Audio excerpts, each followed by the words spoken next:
So I never wanted to be a speaker, ever. Like, I never wanted to come out, like, nobody does. I want to be either a rapper or a football player, entertainer. Like, that's what we, back home, that's what we want to do. But what happened was my best friend committed suicide. A lot of depression, you know, some depression you can see, but a lot of it is invisible. A lot of depression sounds like I'm good. Hey, I'm good. Smile, success. I mean, you see a lot of people. I mean, I've probably lost 3 or 4 people over the years, highly successful people. Pretty much made your dream a reality. Now, being out of it, how did it affect you? For sports, you see a lot of guys, like if you look at it, you see a lot of suicide within athletes because it's like, this is my identity. Who am I without this? I've never worked a 9 to 5 in my life. Never. I always say I don't tell people what my principles do because my good heart would be like, yes, and it's gonna lead to burnout. When you were talking about that, I was telling her now, fuck, it's gonna hit me. I know it. It's gonna come because I don't. You know that I'm not a very emotional person, but once you go the mom route, it's and mom, relate, man. I'm like, shit. Before, I used to really be like, oh, I want to help everybody. Then at some point, it was like, especially, I think when I started my business, like really focused on it. Then I was like, you know what? Like, I really try to help everybody else, and then I always get the shorter end of the stick. And I was like, bitch, how stupid can you be though? For how long? Like.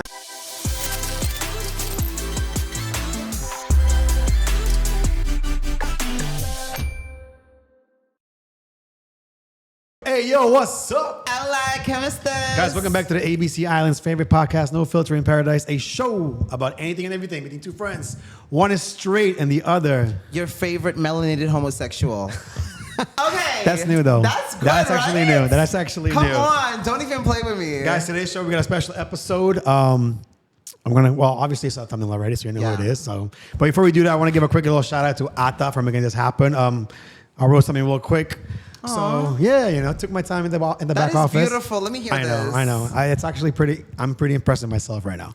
So the Aruba Tourism Authority hosted this really awesome event today. You couldn't make it. Okay, did you write that? No, that's my own add-on. Okay, cool. don't do that. It's called the Voices of Tourism, which is all about inspiring students to dive deep into careers in the hospitality, administration, tourism industry. Right. So it's like their way of highlighting, the next generation of leaders in the tourism world for Aruba, because Aruba is all about tourism here, which I found a really cool initiative, especially since they brought our guest for today, Mr. Trent Shelton, who's the former NFL player turned motivational speaker. He did a really incredible talk, which I was present for, and I'm sorry. No, you got one more time. No, you had a good reason why you couldn't make it.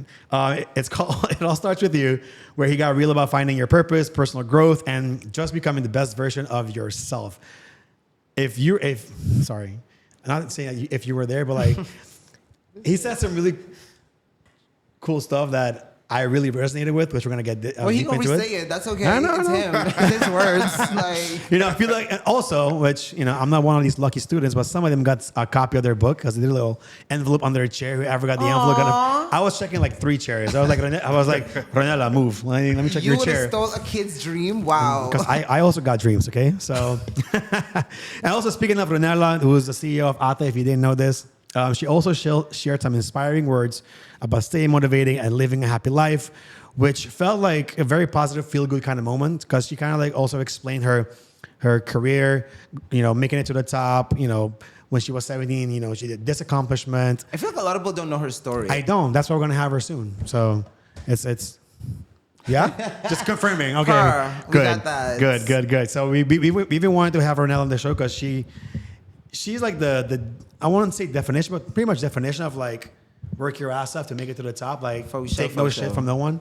By the way, you can curse if you want to. I don't know if you're a For real? Okay, cool. Okay, good. He's happy. Like, yes. Fuck yeah. So also big props to Ata for putting this together, having you on our show. And shout out to all the students, the teacher, everybody who attended this event. If you missed out, will you be back next year? He has to. He has to come back. He was here last year. He got a few more times to be a local. Perfect. Yeah, exactly. Yeah. So I got to come. Two more times. Perfect. All right. So guys, today we have, just mentioned like a few times, we've got none other than Trent Shelton. Welcome to the show. What's up? Thanks for having me. I appreciate y'all. No, thank you for the time out of your day because I know you're only here for like 2 days. So I'm happy you guys, when I spoke with Luz, kind of like, hey, can you make this happen? Let me check with the team. I was like, fuck. Because sometimes people we don't have time for that. Like people say no. So when she told me, we're on, I was like, yo, Shark, we're fucking on with Trent. We need to make this happen. Start cleaning the studio, start charging all the fucking batteries. We're going on. This is happening. No, so before we jump into this little, I won't say interview, just conversation. It's a good conversation. Yeah. How about like we have a little bit of an icebreaker, a few questions. Right now, who's your current favorite NFL team? I don't have one. What? You don't? I don't. See? Just so you know, this is the reaction I'm gonna get for him every You time. watch NFL? Do I look like somebody that watches NFL? I watch the NFL Wives. Probably. But You probably watch the guy in the tight pants. Like, ooh, what's up? That is what I like, but no, the NFL, sir, no. Okay. I will say this. If I had to lean towards the team, to be the 49ers. Okay. But I'm not emotionally invested where my... No, you know, I mean, most yeah. Americans are, you know. Yeah, but, exactly. But do you have, so is NFL your favorite like sport, or do you like other sports? I like football. I like college football. Oh, okay. So like football is your thing. Yeah. Football in general, but I'm more invested in college football. I like Okay. the game better in college for sure. Why? It's different rules? Just that it's the fans. I mean, a college atmosphere, you know, It's more just wild. better. Yeah, it's crazy. It's Yeah, wild. yeah, And you yeah. have kids that the business is still there, especially now, but it isn't so businessy as the NFL. Yeah. It's not very political too. Like Exactly. NFL is very political, and college football is just like It's yo, the- we're it's the real college deal. students. We're here to have a fucking Yeah, good for time. sure. All right. So, what's your favorite kind of go-to guilty pleasure food? Could be like the most unhealthiest thing, but like fuck For it. sure. I'm gonna say probably, man, it's not gonna seem super unhealthy, but like chicken tenders. I like All- chicken all tenders. the time, With though. honey mustard. All of it, like honey mustard. You gotta do barbecue sauce, hot sauce, and honey mix together. Wait, what? So barbecue sauce, That hot sounds sauce, good. Louisiana hot sauce. Okay. but y'all hot Specific. sauce is different here. Y'all Yeah. y'all hot is like We have different hot sauce. Yeah, Have you it's had it? different. Yeah, Have you had it? I've had it. Yeah, Which for one sure. did you have, though? I don't know what it was, but it We almost have the died. Madame Jeanette and the pica papaya. It's- The orange one is like more mild. Yeah, it's kind of like a habanero type of Yeah, the orange one. The orange one. Yeah. Okay, then yeah. That's more That's mild. flavored. That's the mild one, yeah. God. The Madame yeah. Jeanette Or maybe is I'm the wrong. Am I wrong? Fuego. I'm Is not the wrong. I don't fucking know. There's like it's a red color and an orange color. The orange one. I had the orange one. The Yeah, orange that's one, the pica papaya. that for me is the best one. Has the best Yeah. flavor as a hot Yeah. sauce. Like it doesn't burn that much, but the flavor is worth it. Yeah, you know? yeah, for sure. All right, I like chicken tenders. And a nice pizza too. A good slice of pizza. Okay, yeah. For sure. All right, you're a little bit unhealthy. I like that. Yeah, I like you already. Perfect. Who's your favorite artist right now? Right now, J. Cole. Okay. Ooh, Cold Yeah. World. Cold World. There we go. All right. There we go. Let's go, Dreamville. So how long have you been? How long have you been coming to Aruba? Is it So long 2022 was the first year. okay? Yeah, that was my first time on the island. And what's your favorite thing so far about the island? Man, the people. One, I just love. So we went by the lighthouse, where the beach is back there. Yeah. Oh, and yeah. this is my first time doing it this time. So we did a sunrise there. It was amazing back there. Nice. So yeah. Especially I love that. if you go up the hill by going towards the lighthouse and you see like the desert and it comes back from that Yeah. side, that's super nice. Yeah, I Very think the super- contrast of like the desert feel and the beach is just wild. yeah, I like it. Yeah. You ever gone off-roading or something? Here? Yeah. I haven't yet. No? Well, we had a Jeep, I guess. I mean, A few years ago. Yeah, for sure. Yeah. Nice. So who do you think is better? This is something messy. I know. Here we go. He's gonna love it. Nicki Minaj or Rihanna? Oh, that's not nice. You gotta pick one. When you say better, like in what? Exactly, you can't compare them. In what? If you had to pick one to listen to, who would you listen pick? to? Yeah, that's the better. It's like I'm more gonna like, say Nicki, Okay, you're lucky. but I just like hip hop. Okay, You're just a big okay. Nicki Minaj fan. Yeah. I'm a big Rihanna fan as well. I'm a Navy first, then a Barb. But it's Okay. okay. It's okay. And I know you inspire a lot of people. Yeah. Who inspires you? I like That's a that. tough question. Shout out to ChatGPT. You know, I'm kidding. I'm kidding. I'm kidding. Who inspires me? I'll have to say, and this is just, I know it seems like a simple answer, but like anybody does. Like I don't really have like a one person that says, "Oh, this person really inspires me," but I learn from everybody. So sometimes it's my team, sometimes it's my kids. Yeah. You know, you guys. You know, I watched a little bit of the interviews that you did. So wherever I can learn from, I'm inspired by for Make sure sure. to subscribe. You know. I got you. That means you're inspired. You're inspired by life. Yeah. Yeah, absolutely. Yep. But 1000%. even when you were growing up, did you ever have like a mentor or Yeah. someone like you constantly listen to? Yeah, for sure. Like it was sports. So Yeah. like Allen Iverson, you know what I mean? Jerry Rice, those Yeah, okay. dudes were like, then my dad though. My dad is a big inspiration in my life for sure. Ever since I've been little, so we have a good relationship, and he still inspires me today. Nice. Nice. Yeah. You better go with your healthy dad life. Yeah. That's good. All right, so I want to jump into questions. That was a do little it. segment. So Let's go. besides being like an NFL player, motivational speaker, like who is Trent Shelton besides those two things? You know, husband, father. I'm just a dude who cares. Like, I'm an introverted person. You are? Yeah, a big time. That's kind of weird. Like you're introverted, but you'll go on stage and like start hyping But the you shit realize up. a lot of people are like, at least that I know, like a lot of people, like even the Beyoncés of the world, like they say she's introverted. So it's not that I'm shy. It's just that I'm a deep thinker, and then maybe it's the Virgo in me. Yeah. And then when I get out on purpose, then you get the extroverted side. So I'm not shy. I have both sides, but yeah, that's just the guy who cares, man. Just the guy who wants to help people. End of the day, that's just. I would like that title. The motivational speaker, author stuff, that's cool, but I think defining me is just a guy who cares. How did you get into this space? Like By accident. So I'll give you a crazy thing. So that's why we're here. Let's go. Tell the story. I went to college at Baylor, right? That's where I played football at. Yeah. Right? I got a scholarship there. I first was studying. My major was business, but like student athlete is what they call it back home, which is not the truth because you can't focus on school. I mean, you know what I mean? Like you can't go like, hey, I want to go work an internship. They're not having that. Like you get sent home. Yeah. So it's athletes, like it's football was your life. So I switched my major. Even in college. Oh, like, absolutely. So you would spend more time on the field than you would in the classroom. I mean, yeah, for sure. Would you be skipping classroom and like, yo, football? I mean, you have to take care of your grades or you ain't No, gonna of play. course. But yeah, I mean, it's for sure. Is something bothering you? Thank you. Appreciate that. I'm sorry. But it's kind of crazy though. Like, I can't imagine a kind of lifestyle you'll have by being a college student full time, trying to keep your GPA up, and at the same time trying to pay college full time. 1000%. Because you got to realize your day in college, in the morning at 5 a.m., you're working out. Yeah. Then you go to classes all day. Then you go back to football, meetings all day. Then you have to go to study hall. So it's just a grind. So for me, I was in business. That was my major, but it was too hard. I'm going to fail out if I stay here. Yeah. So then I majored in speech communication. I did that because a lot of athletes do it because it's easy. I was like, okay, I'm going to have a good career, be a broadcaster. Make a long story short, like my NFL career didn't work out.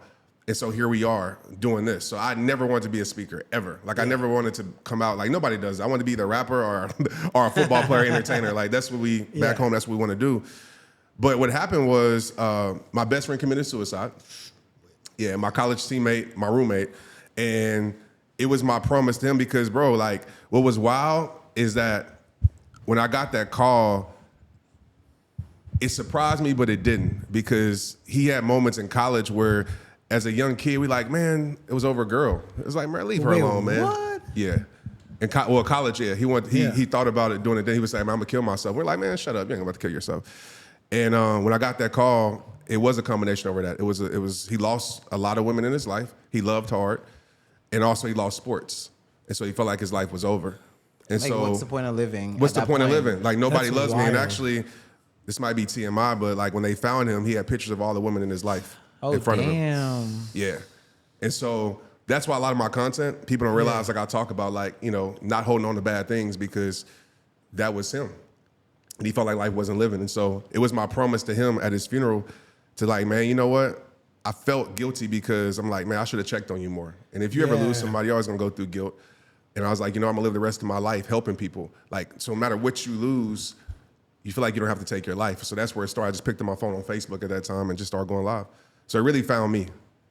I didn't find it. It was your path. I can't even imagine like losing like your best friend, like especially like I've also have not a family member, but a close childhood friend that also committed suicide. Yeah.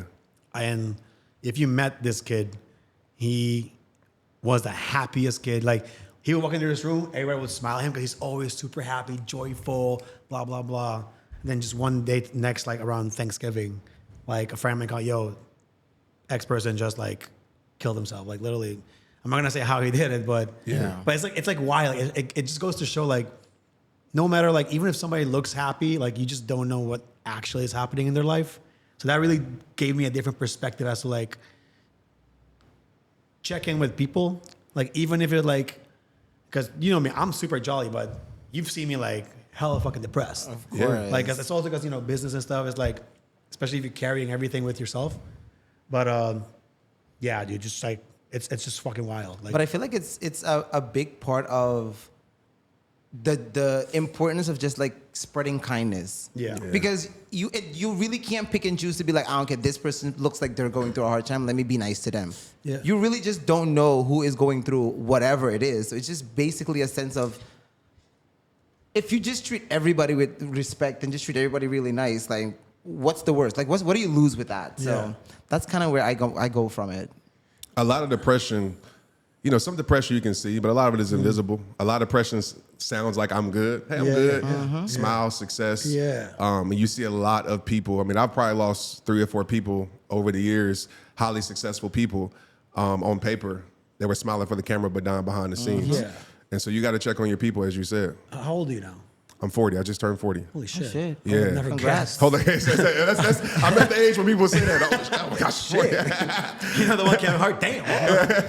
How old are y'all? I'm 35. Okay. I'm 31. Okay. Young bucks. Y'all No, young. I thought you probably like my age, like 35 or something. Yeah, I'll take it though, for Yeah, sure. yeah, 100%. I'll take it. I'll Let's take go. it. It's coming. Let's go. Y'all better run with it. No, when is your birthday? September 21st. Oh, nice. Oh, literally just now. Yeah, I just turned it. Yep. Dope. Virgo season was just over. Wait, 21st? Mm-hmm. Shit, man, that's my wedding anniversary. There we go. Yeah, so while you're fucking partying, I'm getting married. Like, what's going on? Oh man, that's awesome. So what was your actual dream like growing? Like, what did you actually want to be when you growed up? Like, you were a kid running around the backyard. Football player. That's Really? it. Or athlete, just in general. Athlete.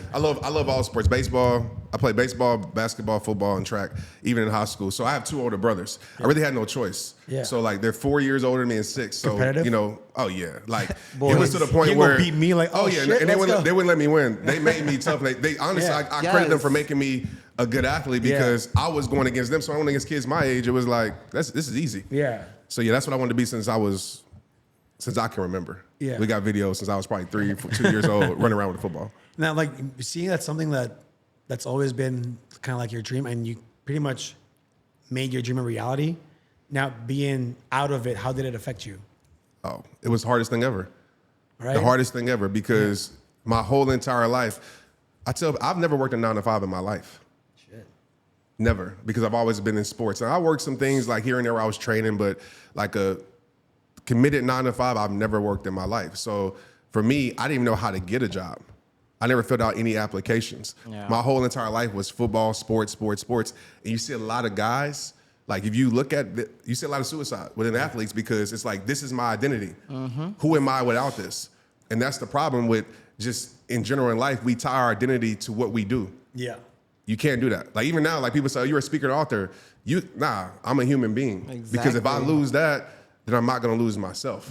So that was the hard part, trying to detach my identity from what's been my identity for 20 plus years. I can kind of relate to this when it comes to emceeing part, because me in the last 10 years, I've hosted a lot of parties, festivals. I go to Europe, go to the States, and that's all I've known, like, for the longest time. And as I'm getting older, I'm like, it's not sustainable. It's not long term. Yeah. I'm not gonna be fucking 40, be like, yeah, let's keep it going, like at a fucking festival in Europe. I'm not gonna beat myself like that, and I'm pretty sure my wife's not gonna be happy. Like, Right. Damn Again, right. another fucking party, really. Yeah. So I was going through, like, I need to make a shift, and this is when this whole podcasting thing started to happen, which we started like 4 years ago. So for me, it's like I'm still doing like the whole emceeing thing, but I kind of like shifted to there's still a microphone here, but I just shifted more to a conversation, more chill vibe. I still MC some parties here and there, so just to like, okay, it's, I still got it. I still got Yeah. it. I remember the feeling, a little For sure. bit. It's kind of like you go on a diet, you have a friend, oh, okay, fuck, okay, I'll go back on my diet, So very similar thing, like I would MC here and there, but I do get the part of like identity crisis. Like, Yeah. what the fuck am I gonna do? Like, I don't, is this the right thing for me? Am I gonna stop doing what I'm doing, what I've built the last 10 plus years and do this instead? Thank fucking God it worked out. Because if not, I probably would have gotten, I mean, I did work some, not 9 to 5, but I've worked nightlife all my life. Yeah. Bars, clubs, balls. I know nothing different. So. Thank God I've never had that though. Thank God. No, you worked the Ritz-Carlton, nice and bougie. Shut up. We're at the Ritz. I used to at one point. But I've always done like a million different things at one time. So I just suck the most out of life. That's just me. Like, Yeah. I'll just be everywhere, just doing anything. Like, whether you like it or not. Like, this is it. This is what's gonna be. We gonna have fun doing it. Nothing wrong with that. Do you have like a motivational speaker and someone in your, I won't say someone that's in your niche as well that you like respect or look up to? Because when I saw you today, for some reason I was thinking about what's his name, hip hop preacher guy. E.T. E.T. Yeah, Eric Thomas. E.T.'s dope. Yeah, E.T.'s dope for sure. As far as like look up to and inspire, I mean everybody I appreciate. I think everybody brings their gifts. Inky Johnson is a great one. What is it? Inky Johnson. Inky Motivates, I think, is Instagram. Inky's you probably seen him before. But before me, I would say like coming up wise, I mean, you gotta, the Les Browns of the world, Tony Robbins of the world. I think everybody has their thing where you can learn from for sure. Mm-hmm. But I'm gonna just be honest, like when I was coming up, I didn't see anybody that was doing it the way I wanted to do it. Because everybody, when I came into this industry, it was suit and ties. Yeah. You didn't see tattoo and dreadlock speakers. Really. You know what I mean? Fucking hyped song, bro. I was getting like, you didn't see that. No. And I went a period where I did try to fit in. Yeah. Because people say, hey, if you want to speak at corporate America, you got to play the part. Nah. And I mean, 20 years ago, maybe, yeah, but not today. Nah. And so for me, I started this in 2010. Yeah. And so I had to make a decision just to be who I am. Because I always tell people, nobody can beat you at being you. Eggs. And so yeah, and it's true, right? What's the thing is like you can something with a recipe? What you always say? Yeah, you can give it like you can just tell anybody your secrets, but nobody can ever do the way you do it. Your sauce is just your sauce. There you go. Yeah. And I owned that. And what had happened was I connected with people on the internet, and they really respected that. And I helped. I'm not gonna say I created, but I helped create a lane where now you see people come on stage with Jordans on or whatever it may be, and people being themselves. So whatever it is, if you want to wear a suit, cool. But I needed to be myself and be comfortable with it. Like I said, if I want to come out to my own song, why not? Why do I have to come out to 100%. something else? I didn't even know it was your song. I was like, I was vibing to it this morning. I mean, like, that's my song. Oh shit! All right, but it was good though. Like if you were there, you would be twerking for sure. But there were kids though, so maybe not. Jesus maybe Christ. Maybe you would have behaved a little bit. Like, shut up. You don't even care about the kids either. Like, they have to get the truth as well. But I agree with what you said on that because I feel like I have the same values of nobody really can beat you, and people can relate to what they can see. If you're trying to reach people to get motivated by whichever, they should be authentically be able to just see like, hey, you know what? I wear Jordans. I got tattoos, I got dreadlocks, or I know somebody that has that, and they get judged for this. And by completely being yourself, like, it's possible. You can also be on that stage. So I feel like that makes it so much more relatable and so much more easier for people to even want to listen versus just seeing another white person in a suit just up there talking with like a laser pen or something. Well, I 100% agree. And I believe like what you're saying is this too. People need to see an example. So you got to realize, I don't know how it is here, but back home, as a black kid growing up, you're either going to be a rapper, an entertainer, sell dope, or being what athlete. That's it. And so you never seen anybody that was, oh, you can be an author. What, they pay you to write books? They really do that? Yeah. Oh, they pay you to speak. And so now when I come, that was one of my big things with going back to these high schools and being myself, was like, they need to see that you can be who you are and still break through whatever field you want to break through. So that's one of the big catalysts, especially when I first started out. It's like, I need to give people an example that you can write books, you can, speak on stages, and they pay you well for it. Yeah. I want to talk about, like, since you were already on the book topic, when did you write your first book? My very first one was self-published. It was like 2012 or 2013, but my first traditional published, meaning like the big one, was 2019. It's called The Greatest You. Which one? So how many books do you have out right now? So I have three I would consider like main traditionally published books. If you would have to pick one of those three, like you see Shark, never ending your books, this is the one you gotta read. Which one would that be? And why? Protect Your Peace. That's the new one, right? My new one, yeah. Because so many people struggle with that. That's something that you always talk about. Like, I think peace is the greatest. He needs this book. If anything, please give it to him. I got you. Oh my God! Sure. Like, right now, I'm a workaholic right now. I'm gonna just go. But I have my reason. But there's nothing wrong with that. So it's like I don't know how to balance. But it's the balance. That's my thing. I'll give you an example. And I haven't since yesterday. There was a debate thing or whatever. Yeah. Since yesterday, I still haven't slept. I've been awake for more than 24 hours. Why? Yeah, because there is again, like, I'm like very determined. Yeah. So like there is another podcast that needs to come out today. Which shit? What time is it? Okay. I'm like, is it scheduled? I'm like in my mind, but it needs to be out today. But it wasn't fully done yet. And I was supposed to stay at the debate for a little bit and then go home and finish it. The debate got super good. I was like, nah, I'm staying. You know, it's a big deal. And I ended up coming home at like 12:30, 12 o'clock and just started editing. And then I was until like 5 in the morning, export, upload, scheduled. And then the next day I know I was like, 7:30, shit. All right, make breakfast and then went to your event. Well, I was a little late, but anyways. So is that lifestyle you sustain, or No. okay? It's very, very rare, but you want something to say? Go for it. I'm listening. I'm listening. I haven't stayed up like this in a long, maybe New Year's, but like just to, you know, when I want something done, I go after For it. sure. And I don't go to sleep. I don't stop until it's finished. And if I don't finish it, I'm gonna lay in bed like. But you could have Don't bother prevented it being done until so late.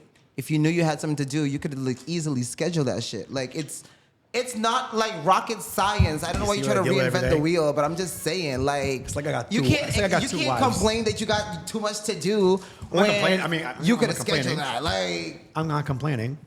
I'm just saying though. Kid over here? But protect your peace. Yeah, go for it. So protect your peace. So it's 3 pillars in it: protect your energy, protect your mind, protect your soul. Because we say protect your peace, most people think it's like just keeping things out your life. Yeah. That's a very small part of it. Like a big part of it is setting boundaries, right? So I tell people, when people hear the word boundary, they think like, oh, I'm keeping people out of my life.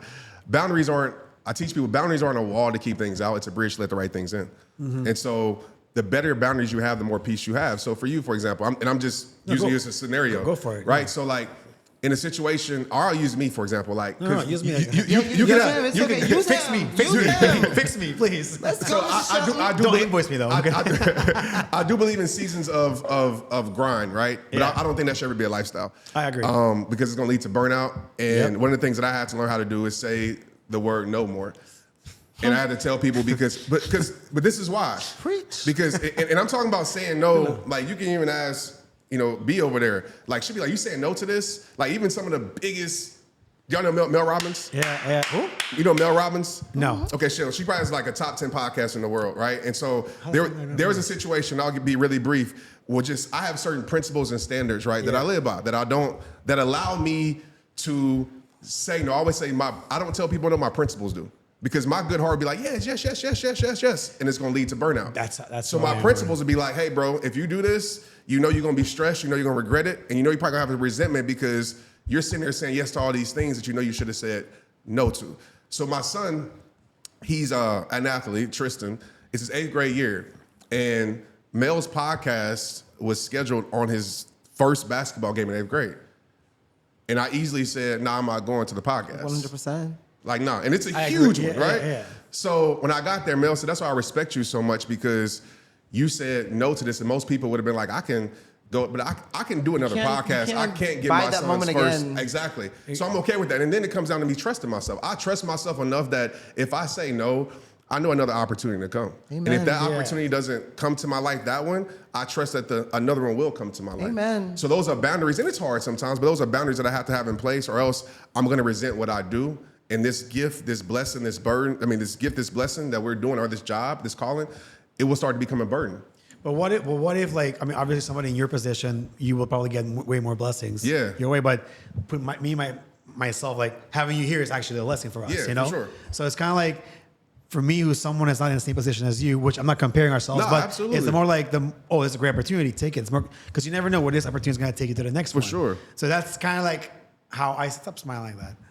That's kind of like how I saw it, you know what I mean? Like, I say yes a lot because I never know which one of these yeses is going to take me to the next thing and then to the next thing and to the But you next can be thing. strategic with the I know, yeses. I know. Like, There's nothing wrong with that, but I would just say make sure that you're saying yes to the things that matter. Yeah, of course. I mean, your life, you know what I mean? if I know I have something like that's important family-wise, There you go. I'm going to say no to whatever I need to do. For sure. To go. That's for sure, you know. But those things don't happen that often, you know. But anyways, the point I was trying to make is that I just say yes a lot because I never know what the next opportunity is going Yeah, to for be. sure. And there is seasons of that for sure. Like there's seasons, and when you come to protect your peace, people ask why I wrote this book, and if I have time, I'll make it short. 2016, I'm on a 32-city tour, my own tour. Oh, shit. And every major city in the U.S., right? Mm-hmm. And it's packed, probably 800 to 1,000 people each venue, and it's going great, right? Everybody's loving it except me. Wait, what? Yeah, everybody's loving it. You just getting tired of it? Like, I'm tired. So I had things in my life that personally I didn't deal with. I had professional things that I knew I had to make decisions. Like firing people that I cared about close to me, but I was keeping them around because I felt guilty. Exactly. Yeah. And so I'm carrying all this stress, and I'm making everybody happy. Everybody, right? And I'm going backstage with they didn't even know, crying in my room, like depressed. So I get to San Francisco, and it was at a point, man, I'm not gonna say like I was about to kill myself, but I'm literally walking by the Golden Gate Bridge just thinking like, man, did I work this hard for it to feel like this? Bro, have I ever told you this? Like, I've had similar feeling. Oh shit, not like that, but Yeah. no, but like It's normal, though. No, I've told my wife this because like I've never been in full entrepreneur mode. Like it's been like like a little bit over a year now. Like I've been fully dependent on myself, and I remember like I would just be driving like on like Tasaki, and I'm just looking at all these poles I'm passing. I'm like, damn, if I just skirt over here, boom, But now that I'm saying That's the edge of a burnout. I know, but then I'm thinking to myself like, shit, like if I'm thinking like this, imagine how many people are also like trying to go into business, or like your friend like is just like feeling like overwhelmed. And that's. But there's nobody. I'm to not, talk, guys. Whoever's fucking what, I'm not suicidal at all. So don't put me on that watch list. But I think more people than not have thought about that. 100%. it crosses your mind. 100%. I'm pretty sure we asked people in this room. I'm sure everybody 100%. at least thought, maybe not in a strong way, but that in San Francisco, I had that moment, and I was really to the end. Get on stage, and I said, man, after this one, I don't know what it's going to be. Make everybody happy. They loved it. I went to the back. It's just like a movie theater, and like in the movies at the alleyway with the smoky alleyway. Yeah. So I told B and everybody, I say, hey, handle everything up front. Like I'm gonna go back here. I just need a break. They didn't know. I go back there and bawling my eyes out, and I have this moment, and I tell people this is what Protect Your Peace came from. So there's a homeless man walking down the alley, and he sees me. This is a true story. Facts. He sees me, and you can tell I was just crying. Yeah. I tried to wipe it off. He said, hey. He's like, you're the guy everybody's here to see, because my picture's on the front, my name's on the marquee. I was like, yeah. And he was like, man, it must suck to be you, because he's seeing me. What? And I didn't want to engage in the conversation. So I reached in my pocket, give her $100 bill, and like, here you go. He was like, I don't need that. So I'm trying to push him away. He says, man, again, it looks like it sucks to be you. And I was like, why? And he was like, everybody out here is talking about you in the front. I heard them. And you're back here basically depressed and sad. And so again, I give him a $100 bill. He said, no, I don't need that. He said, don't feel sorry for me. I feel sorry for you. Damn. He says, yes, it may look like, and this is a life-changing moment to everybody out there. He said, it may look like I have nothing on the outside because I look homeless. But on the inside, I have everything because I have peace. Amen. He said, you look like you have everything, but you have nothing because on the inside, you don't have peace. Yeah. From that moment, peace became the priority of my life. I make every decision based upon that. Because This is when? 2001? This is 2016. Okay. Because if you don't have peace in your life, you have nothing. That's why you hear stories of like celebrity found a mansion, dead. Like, how does that work? They have everything. Yeah. Because you get to a point where you realize everything isn't enough. Yeah. And I tell people that with 16 million followers, financial freedom, all the things, it's still not enough because you're not free. And so you have to find something in your soul that makes you whole, makes you successful. And I try to preach that as much as I can, because people in position like, oh, okay, Trent, yeah. And you go search and get these things, you realize, oh, snaps, that these things don't fulfill me. That's the scary part, because once you get everything, you're like, well, Now what? So I must just take my life then. Kind of like you lose your purpose once you reach that goal you wanted to reach. You're like, okay, what's the next thing? Yeah, I think Drake said it, and I love it. They were asking about his journey, whatever, and he was like, how's he been so consistent? He was like, man, I don't have destinations.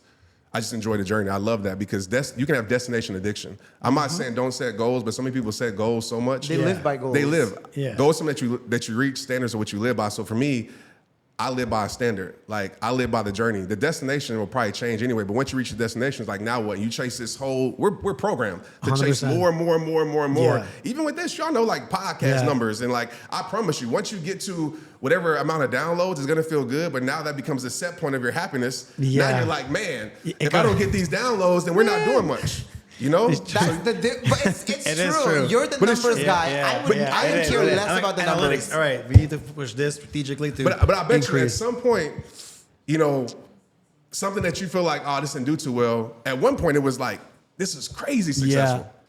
I remember like when we have the see you, Moto. See ya. I remember like, cause I have another company content project, which we specialize in like making short form content for company, Jolly Pirates, all these people. And I remember when we heard our first million video going organic, super viral. Yeah. It's at 60 million right now. Like, yo, let's go. Now another one hits a million. Like, oh, okay. Like right now, if a video doesn't hit like over 50K, we're like, oh, fuck. And just think about that. 50K. I know. For a Rubo, wild, right? like, you know, It's zero ridiculous. ad spend. So for us, it's like you become back to what you're saying. Like you become immune once you keep seeing it all the time. For Shark, 50,000 being like mind blowing. But for me, I'm just like, yeah, I could care do that. less. Yeah. I get like 200 likes or 200. I'm good with that. I am not that type of person. I used to, there was a very short period I was like, damn, in order for me to go sell myself, I have to make sure my numbers look good. And then it started becoming like feeling like a job. And I was like, wait, this ain't the fucking vibe. Yeah. Like people enjoy me because I'm just me. They don't enjoy me for my numbers. Like, what the hell is a number? I was like, you know what? Fuck all of that shit. Like, this is what you gonna get. And if you like it, you like it. If you don't, then so be it. But I enjoy it. I enjoy my own company. And I enjoy my company too much. Sometimes I'm like, I think it's a bit dangerous because this guy goes to the beach like 7 a.m, starts reading a book, like chilling.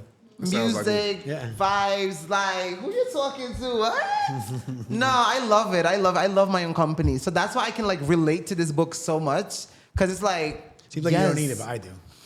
I mean, you can still get inspired by some cookies from in the book, like for sure. What are some like golden nuggets in that book? Yeah, so oh man, there's so many. Obviously, at the boundaries, like one thing that was just on my mind. So I teach on your set point of happiness. Yeah. Right? Because people think happiness, I don't know if y'all heard this, happiness works off of what's happening. Like it's a popular quote. And it means that, you know, whatever's happening in your life determines your happiness.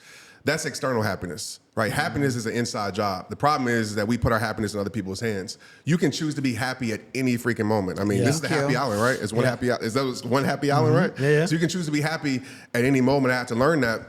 But I always tell people, like, in your set point of happiness, it really controls your life because no matter how high you get in life, you're always going to come back down. So if it's a scale from 1 to 10 and your set point is 2, you can have a 10 moment, but you can come right back down to 2. Mm-hmm. You can have a low moment, you can right back down to 2. So I teach people like how to move that needle because even with success, we just talked about it. Your set point of success now, okay, it's $1 million, whatever. Boom. So man, that makes it hard to feel happy. That makes it hard to feel like I'm doing something. So if you're measuring stick now for success, and I teach my son this all the time, I had to learn this, is like my success is not determining the outcome, it's determining the attempt. So if I say I'm gonna do something, I attempt to do it, like today on stage, I'm not successful because kids say, oh, this helped me or not. I'm successful because I showed up and I gave my all. Damn right. And so you can be 100%, you can have a 100% accomplishment rate if you attack things like that. So that's one of the big things. And the other thing that I would say is the art of fulfillment. What truly fulfills you. And that's very important. I like to tell people doing what you love and who you love is how you live a fulfilled life. Because for me, it doesn't matter who I am to the world. If I walk in my house and I'm not everything to my world, to my kids, and you see it all the time, it's like, not me, but there was a time where I had to travel, I had to sacrifice, but I explained to my kid and my son at the time, this is why I'm doing it. But you see so many entrepreneurs and people, they're everything to everybody else online. And I know a lot of them, but they family, they wife, they husband can't stand them. Yeah. And what's the point of that? You know what I mean? Happy. We lose sight of that. Yeah. And so art of fulfillment is like what truly fulfills you. And I'll tell you this, you'll never live a fulfilled life. You'll always feel like something's missing if you are spending more time on the things that don't matter instead of the things that do. So always try my best. And like she knows that we're always doing things that we love to do. It might not be anything successful. It might not be celebrated by the world, but at least it's making my soul happy and I'm feeling fulfilled. Because if you have that, then you're going to be more successful in everything else because you have peace to operate. Damn. That's fact. It's not a therapy session for me. 100%. I'm like, you're just reconfirming how I live my life. I'm like, Check's like, check, got that one. Check. all right, I'm good. doing it right, good. man. So you just mentioned about success. Today on stage, you mentioned, maybe I'm quoting it wrong, but you said success kills your dream, right? Something along those lines. You said something about like the biggest. Not you misquoting the No, man. no. Oh my God. No, at some point you said, maybe I wrote it wrong. I don't know. Yeah. You said something about like the biggest success killer. Oh, I got you. Yeah. Yep. Maybe I misquoted. I'm sorry. Yeah, you definitely So a lot probably of did. people You know me, think dyslexic, that you the know? biggest dream killer of success is failure, right? Yeah. Which we all know failure is a part of the journey, right? Yeah. It makes up success. But I always tell people when you get best part of it. successful, right? That's where people tend to fall off once you get it, right? Once you get full off success, once you get all the notoriety, once you get all the things that you wish for and hope for. So my NFL career, to be honest, I worked extremely hard. Then once I got there, I'm like, I made it. Let's go to the parties, hang around You with got celebrities. comfortable. Absolutely. And that's why I fell off. And so you have to be able to say, that's why I think destinations can be hurtful for you. That's why you got to be like, this is who I am, this is how I'm showing up, this is the standard I live by. And that's how you can continue your success. But a lot of people, they reach a number or they reach a money in their bank account, whatever it is, they get their number, and then that starts the decline of their whole entire journey back towards because failure. you feel like you already made it. Like, oh, made this is it. what I want to be. Made it. That you don't have that same motivation and drive to keep going. Yeah, I and it's think that- tough. It's hard. yeah. It's hard to create the same hunger. So you have to try your best to do it. And I've had to switch things around in my journey of 15 years of doing this where it's like, man, how can I create hunger? How can I do this? Because I tell people all the time, people ask, how does it feel when people tell you help change their life or stop this? And honestly, I said this, we had a conversation. I was like, man, as crazy as it sounds, it doesn't hit the same because I've heard it so much. I mean, I hear it every single day. And so I have to really work to understand where that's coming from. And because at one point I can normalize, oh, this is not normal. Yeah. Somebody hit you up and said, bro, I unloaded a gun because I watched your video. Like I Wait, get messages every day. My main video on YouTube, I recorded it, 7 years ago at 2 a.m. because it was on my heart. I woke up and it's called on YouTube. If you're thinking about killing yourself, watch this. To this day, that video gets searched more than anything. To this day. Look it up right now. And you'll see it is raw, bro. Like Yeah. I sleep in my eyes probably. And so I have to really work to understand the impact because you can get normalized to anything. I mean, you know it. Like you can buy some shoes, right. buy a car that you love, and once you get the car, it's called hedonic adaptation. That's what it's called scientifically. What's it called? Hedonic adaptation. Okay. So it's a treadmill that they call it, but hedonic adaptation, a easy way to say it, to explain it is you get used to it. So you have to really work with appreciation and gratitude not to get used to something that Having something new, like a new exactly car. everything like Yeah. house. Like you be like, man, I love this house. Nigga, like, man, I gotta pay these bills. Like, Yeah. it becomes a burden. Shit. You know, so you forget, and you have to work hard to find that appreciation in what you do. Since you talk so much like with like children and stuff like that, it's like, Yeah. can you just like for like a quick second talk about how fame also changes your life so much and how like you really have to kind of be ready for it, because especially since like you lose all of your privacy. What Jay-Z said, fame is the strongest drug known to man, stronger than heroin, because it is. Like, it's if you're not careful, you'll get addicted to it and you'll lose yourself in it. And people think that they want that. I think I talked about it today, matter of fact. People think that they really want that, but you don't. The two kids, right? Yeah, Two guys, yeah. You don't. I mean, it's the appreciation is cool and the recognition is cool, but I've had moments where it's scary.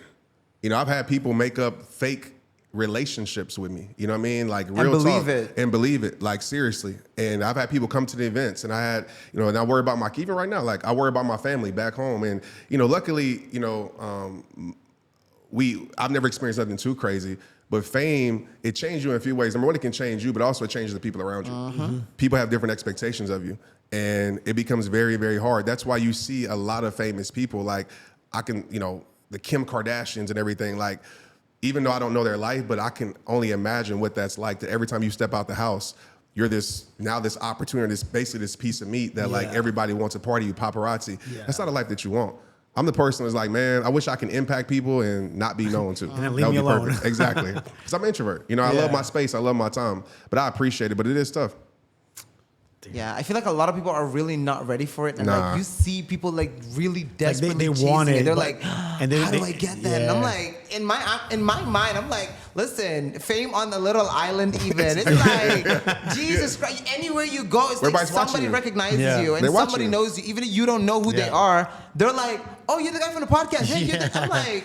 how's your wife? I'm That's like, me. I mean, you know I'm my wife. How's Tori doing? Yeah, I'm like, exactly. Yeah. do I know you? Yeah. Yeah, it's So what's the wild. It's episode? wild. Like, you Yeah. just lose all of your privacy. Like, Oh, it's that's gone. it. It's gone. Yeah. You mentioned, I'm going to segue a little bit over here. Yeah. You mentioned about losing your mom 2 years ago, right? Was it 2 years ago? Yeah, 2021. Yeah. How did I lost my mom as well when I was 18 to cancer? Oh man. So yeah. when you were talking about that, I was telling her now, like, fuck, it's gonna hit me. I know it. It's gonna come because I don't. He knows that I'm not a very emotional person, but once you go the mom route, Yeah, and it's it's mom, related, man. I'm like, shit. But can you, if you want to, can you talk about a little bit how losing your mom affected your life, or like how did it change your mindset? Yeah, it changed me forever. Yeah. I'm not the same person. I'm not saying that's a bad or a good thing. No, of course not. I just made a reel that went super viral about that. And I see a lot of people relate to it because some people don't understand once you lose a parent, like it's a club you don't want to be a part of, but it's only a club like, you can understand it's like a piece of you is gone. Yeah. And I was really close with my mother. I was a mama's boy. Like, Exactly, me too. Heavily. And so it's, even to this day, I have my moments, but I realize grief is not something you move on from. It's something you live with. And I've always tried to keep her alive, even in this moment, talking about her and sharing her gifts and making sure I'm continuing the legacy. But yeah, the cancer part, man, like seeing her battle, because she beat it. Like she was kicking cancer's ass, like for like 4 times. It went from her breast to her liver, then it hit her Damn. brain. Similar Same thing? 3 times. Yeah, because it Breast, transfers. breast, then her spine, and then everything is good. 8 months later, she collapsed. Nobody knows. Of course, they sent her to Colombia, and she has it all over her, like in all of her bones, and that's like the worst one. Yeah. Like it's time clock's ticking. So and I was like probably 17, like almost 18 at the time, and then when I was 18, she passed away. Yeah, man, and I get she it. hospice. It was during COVID, so hospice time, and she really couldn't get out, and it's like I saw her change right in front of my eyes. And March 5th, what was crazy, like my book. When? March 5th. That's when she passed away. Yeah. March 7th. Well, no, my bad. She passed away March 7th. You're What fucking the kidding fuck? me. Yeah, Promise. what the fuck? Really? March 5th was the last time I seen her alive. Shit. Because my book, Protect Your Peace, it was supposed to come out in January. And I said, hey, man, we're not ready. Like, we haven't marketed. And I was like, it's holidays. So the only day we have is March 5th. And my book is dedicated to my mom. Yeah. And it came out on the day, like, obviously, this year, but the last day I seen her alive. But March 7th was the last day. Yeah, Fuck, my mom passed. March 7th too. That's wild. wild, That's bro. fucking That's wild. crazy. Man, that fucking. Anyways. So the trauma in that, man, was, I probably still haven't realized it, but, what people don't, some people, or most people know, but like that 2 weeks messed me up because 48 hours after my mom died, my daughter went to ICU and almost died. What Jesus the fuck? Yeah, my How? 4-year-old. Why? Yeah, so she was outside playing, and she was across the street. And literally, we were laying down in the bed, and I was explaining she called my mom Honey. How Honey's an angel, and I'm playing at her funeral. She's like, hey, Dad, our kids are, can I go outside and play just randomly? I was like, all right, go outside. And we get a knock at the door like 20 minutes later, and they're like, hey, the kid was like, hey, Maya passed out. Maya's my daughter. And we're like, oh, okay, Maya, she's probably just playing around. And I get out the door, and I hear an ambulance, fire truck on the back street. I'm like, okay. And I hear the neighbor, the lady screaming, Trent. And I run over there, and I see my little girl laying there not moving. When I get there, she had blood from her head. So what happened was she was playing outside. She was running. My neighbor was cutting his grass, riding lawnmower, spit out a big rock about this size, hit her in her head. 48 hours.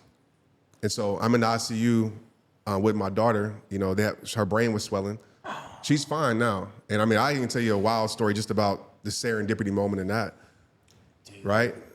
So while she's at the hospital, I get a call from my dad. So my dad just lost his wife, right? So, hey, God. I know you don't want to hear this, Trent, but your grandmother is in ICU. My grandmother died 2 weeks later. So my dad lost his wife and his mom. I lost my grandmother and my mom in that span in April. And almost lost her daughter as well. And now sitting with In your March, daughter. yeah. Bro, and, the and, fucking- and I'm still having to be this person to the world. You know what I mean? I'm still having to show up. And what I did was my typical style, just vulnerable, like telling people what I'm going through because I believe transparency is transformation. And with my daughter, just to tell you how certain things have to happen, I wish it didn't happen, but because of her getting hit by that rock, they did an MRI on her head. She had I think it's called glioma tumor. They found that tumor. The tumor wasn't there because of the rock, it was already there. It was already there. So that Yep. rock actually helped you It helped expose her. though. Yeah, so we got some. Oh, look at this shit. Yeah. Goosebumps right now. And they said, hey, this is it's small. We're just going to monitor it. Come back in a year. We come back in a year. Nothing's there. It's wild. gone. So yeah, this was like my April, and so that month changed me, and like that's why we protect your peace. And like when you hear me talk about things that matter, that's why.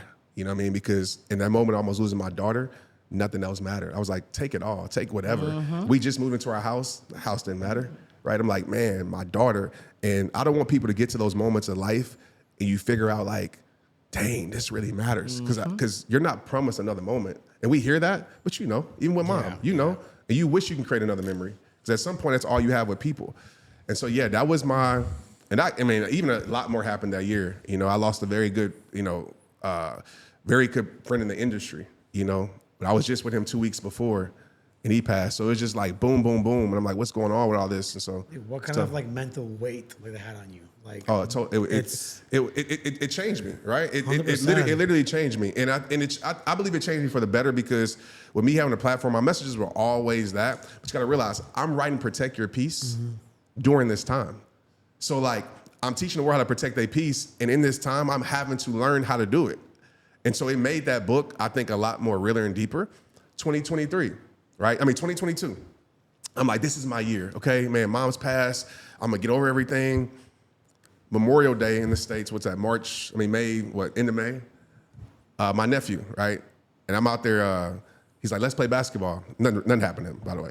Here you go. Another story. Like, come on. You need to say what's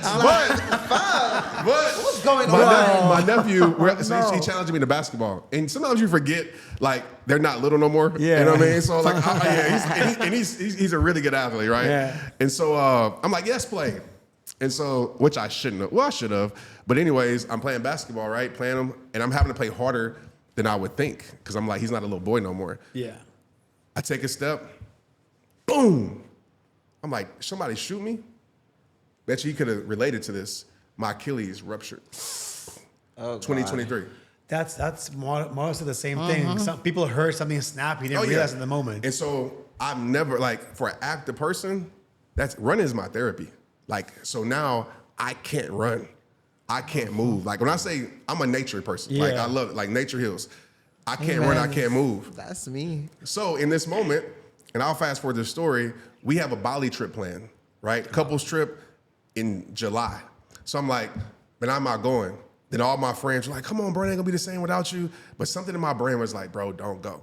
So then my wife says, well, if you go, Trent, you can't do a lot of things, but you can get a tattoo. And I was like, yeah, I get my sleeve. So I go and get it's my leg sleeve. I get it done. But while I'm there, my doctor told me, hey, just let water just, run through your wound, whatever. It'll be fine. Just clean it like that. I get back on the plane, going back home. And I was like, what's that smell? No fucking way. My wound got infected. And so literally, if you send me, I think he said like last year I came out, I was still in the boot. That's a year later. It's because my wound wouldn't close and I had an infection. I couldn't heal it. So I was dealing with that for the last 2 years where I couldn't even walk, really. So let me ask you this. I just want to say this. Like, this explains how fucking positive you are so much. Like, yeah, for sure. You've gone through so much things that I don't think I could even handle half. Which is what I want to ask you. Like, during all this time, what's up with your faith? Like, what is, like, even your relationship, like, with God or anything like that? Or do you believe, like, in the universe and, like... I believe in God. I have a faith base. Like, I came up as a Christian, so I believe in Jesus. And my relationship with God's a little bit different as I gotten older. I came up in the church. My dad was a pastor. But I find God in nature. That's where I have my conversations, not just in the church. Even though I still go to church and have community, but I find God that way. I believe, like, it's relationship, not religion for me. Yeah. But at that time, I was angry, man. Even my mom, because I'm like, my mom is the most faithful person. Like, why give her? Go give somebody terrible cancer. You know what I mean? Like, I wish that on nobody, but like, why her? Yeah. And I struggle with that, and I struggle with all these things. And even with my leg was honestly, my mom was still hard, but my leg was depression I wasn't ready for. Like, I call it injury depression. Like, I was depressed. I've never had surgery in my life. And it seems crazy as an athlete, never. So now I can't move. I can't do all these things. And again, I still have to provide. I still have to be a CEO. I still have to be a boss. And you still have to be like, it doesn't super jolly. Hey, what's going on, guys? Yeah. I still. And so, but my faith carried me through. And I always say this, like, it's a quote that I always live by. God will allow you to go through places you don't understand to bring you to the place where he needs you to be. Amen. So it makes sense now because, yeah. You know, you ever seen that meme was like, God, I'm tired of being your strongest soldier? Like, pick somebody else. Yeah. I was like that at the point, like, pick somebody else. But because everything I went through, now I can be a example. Like, that you can get through this too. That was your journey. Exactly. You And I could- wouldn't there was change no it. other path for you to go through. You had to go through that exact thing, that exact way, that exact moment in order for you to be here today. There you go. God knows who you're going to impact, like, on this episode only. True. You know There what you I go. mean? So, like, this is, you're exactly where you need to be. That's so right. I just want to know that on your faith, because I'm very much big on faith. Yeah. I mean, I didn't know where this conversation was going to go to begin with, but I wasn't expecting this. Like, Yeah. I feel like usually we're super loud, laughing, talking, but it's like, and I'm just like speechless over here. So, like, you say some things, I'm like having the same, like March 7th. I was like, what the fuck? Like, Yeah. yeah, man. I How don't are you know though? words. Are you good with your mom? Like, how are you we doing? having a therapy session right now? No, I'm just asking, man, because you know, I'm a lot of good. times I'm you good. don't- It's been I'm 30, 35, so it's been a while. So it's been like 17 years. I mean, in the beginning it was hard, obviously being a mama's boy and everything. But the only time that it hits me every time, because there's two songs. Anywhere I hear it, I'm like, fuck. Yeah. It hits me like as a freight train. Is Hotel California plays, Yeah. or We Are the Children by Michael Jackson. Oh, God. Yeah, That's a deep song. No, Yeah. Thing. she used to drag me to karaoke every like Tuesday, like this place called Grammys back in the day. She would drag me there, and I'm like, fuck. She makes me sing like, no, you just hear, it's your favorite song, like fucking Three Doors Down, like singing that song. But like every single time we went to karaoke, she would always sing like Hotel California and Michael Jackson, that specific song. So now every time, anywhere I go in the world, and sometimes in Gusto they play like a remix on purpose. Sure. And everybody, my old colleagues, they will look at me. I'm like, fuck, I'm okay. But other than that, like I think it made me very. My mom was the emotional person of the family. Yeah. My dad not so much. He's like the really work hard.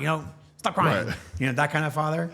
But like I feel like losing my mom also made me not so emotional. I'm just like, man, like, shut the fuck up, get back to work. Yeah. Like I'm like that. Right. So Can you tell me he's not over it? Like, I am over it. You never I don't get think over it. you're over it. Yeah, Thank exactly. you. You never get over it. Why- You just get You'll never you just get manage over it. it. You just manage Yeah, it. but he's still uncomfortable. If I say And like, you should. if And I think say like about I love you you, should. he's gonna get very uncomfortable. You see what? Why Like, is that? I'll say. I mean, And- I never said this on camera though, but like my father-in-law, every time we go to Connecticut, we go visit my in-laws. own like, your shit. You're like, Just own it. hey It's son, okay. I'm like, you see? or But- like, but he's I like, can relate hey, to you, too. Love you. I'm like, I can relate. thanks, I Paul. grew up with all Like, boys. I go this way. I grew up with all boys Yeah. in my house. My mom was the only woman in our house, so we didn't Yeah. walk around like, "Hey, bro, love you, hug." So I struggle with that too. Yeah. Because on the masculine side, it's like, "Oh, you shouldn't show emotions or feelings," but I mean, but we should. I don't think it's just that. It's just I was never taught. Like people get in, like they teach like care and you love, and tell people you love them. Like I tell my wife, like everything she's on the phone, she hangs up and like, okay, love you, love you, love you. And my way of thinking is like, if you say it every single time, I feel like it loses its meaning a little bit. So it's like if you eat a cookie, You're more about action. What? You're more about action, like showing. Yeah, so I'm more like she knows like if I say, hey, I love you, and she's like, oh my god, because like I'm in that feeling of moment feel that that. I say it, You mean it. But yeah, so like Yeah. for me, it's like if you eat an Oreo cookie every single day, You can't compare I feel it it. It because if takes a- somebody But dies, you understand then, what I'm trying to like, say? That's how many different. scores- I understand what but you're saying. How do you Different. know when they're gonna die? Like you don't know that. I mean, I show. I understand. So you I should get tell what people you're you saying. love them Okay, while they're listen. alive. Like what the fuck? Sure, I would. Do I not text you? Hey, did you get home safe? Drive safe? Hey, did you eat? That's how I show like affection. Like, hey, are you Yeah. hungry? You need something to eat? I got you. Like, what do you want? Yeah. So I'm not the hey, I love you. Hey, this. Hey, that. Bro. Not that it's But when gonna I- lose You value. have kids? Not yet. No. Okay. Yeah, you have a daughter that changed that, bro. Yeah. I got two. Yeah. I was. How- Yeah. I have an oldest. My son's the oldest, but my two daughters. Yeah. So you got three kids. Yeah. So They how did, break you. How did Yeah, for sure. I feel like that's gonna happen to me because I asked this to everybody. I've asked to Krish, every single person who had a kid, every single guy friend that has a kid. I asked them like, when you got your kid for the first time, did you feel like something internally like changed right away? Like everybody says like everything changes. I'm like, did it really, my guy? But I get the answer from every single person like, yeah, dude, something you can't explain like you see the world differently. So It's from the moment you find out, I feel like already. Like I guess maybe that has to happen to me. that positive pregnancy test is like, bitch, your life about to change. You know what she just told me? You know what she just told me like 3 weeks ago? I think I'm gonna get off the pill. I'm like, no. I'm gonna get back on it. I'm gonna buy it, break it, put it in her coffee. Like, here you go. Like, drink it. No, I'm just kidding. No, I'm just kidding. Let's delete that scene. No, we're not. No. But how did getting kids change your life? I want to know that. it did. Well, my first Tristan, he wasn't playing. He wasn't. No. So, and he knows this story, but like me and my wife now, like we wasn't together at that time. So it was hard for me because I'm like, I was still playing the lead. I'm like, man, I'm not ready for this. This isn't like how I plan my life. Yeah. But it was the greatest gift ever because once I held Tristan, it was now, oh, somebody's following your footsteps, bro. Yeah. Lead by example. Oh yeah, and how I was living. I wasn't being terrible to people, but I was living a lifestyle that I had to ask myself, like, would I want him to follow this path? And my answer is no. So it gives you an accountability piece to think like, because your son more than likely is going to do what you do, act like you until he can choose his own path. And so it changed me in that way for accountability for sure. Yeah. At some point, like just to like jump back real quick, were you like a little asshole jockey at some point? Like I was gonna ask at some point, similar question, but I like that. Oh, yeah. like well, especially like when you just got into the fame, and then you're like you're partying, the you're party, doing all the of these other girls, things. like let's say like a fuckboy lifestyle. Yeah, a little So, bit jockey asshole. so do you mean like different women and things like that?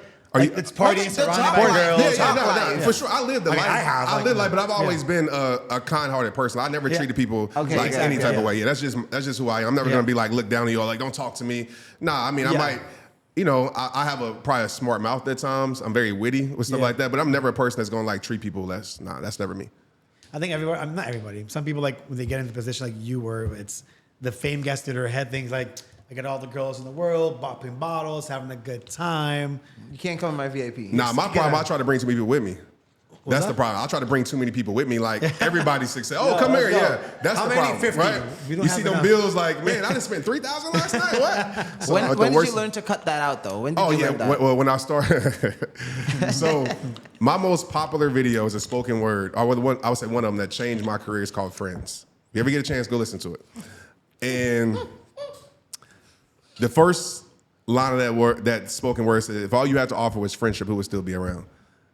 And it came because I realized once I lost like the NFL title, and once I stopped paying for things, I lost a lot of people in my life, right? When it got real, I would say real situations expose fake people. So when it got real, a lot of these people that were so-called Friends. one of my best friends, they disappeared. You know what I mean? Like the ones that would blow up my phone, they stopped blowing up my phone.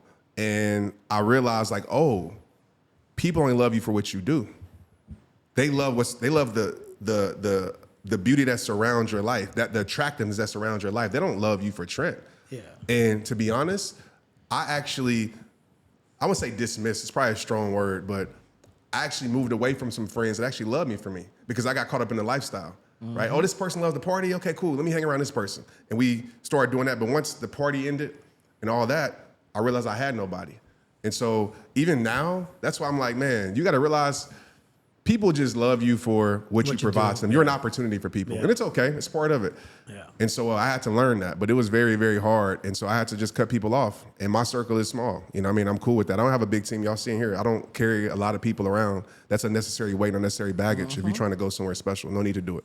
I feel like that's something I went through this year. Like, because I stepped a little bit out of the party scene and I'm like, those same people that I use, yo, where you at? Can you get me in? I'm like, yo, I'm coming down tomorrow. Yeah, bro, I'm at 3 a.m. I'm editing a video right now. Peace. Like, why? Yeah. No, but I that's something I just recently went through this year is realizing like the people like I used to party with a lot or always go, yo, are we going out tonight? I'm like, no. Slowly but surely, you don't hear them from them anymore. Yeah. You see them all out like as a group, and then you're like, shit, I never got a call. Like, you know what I mean? Like, Yeah. You start realizing that okay, they're starting to cut you off because Samuel ain't fun no more. Like, leave him out, which I'm okay with. You know, well, in the beginning, I'm like, what the fuck, y'all didn't call me? But now I'm like, fuck, I don't need that shit. You know, like, Right. So I do understand that part. Damn, man, this I conversation. cut people out though. I don't care. I know you don't give a fuck about anything. Like, oh, you don't like me, then Yeah. bye. You always been like that? Or you had to learn? For the most part, I've been like that. But before I used to really be like, oh, I want to help everybody. I want to help everybody. Then at some point it was like, especially I think when I started my business, like really focused on it. Then I was like, You know what? Like, I really try to help everybody else, and then I always get the shorter end of the stick, and I was like, Yeah. bitch, how stupid can you be, though? For how long? Like, and I'm very much wake up in the morning, go for a morning run, head to the beach. I put on my music. I go to, like, make my little water, you know, pray, talk to God for a moment, and start that. Then I start my day. And in that moment is when I realized, like, okay, wait. It's about me first. Like, and if I can show up for myself first, I'm an asset to way more people. There you So, go. like, let's put that first. So I had to, like, really balance my life out. Like, okay, you know what?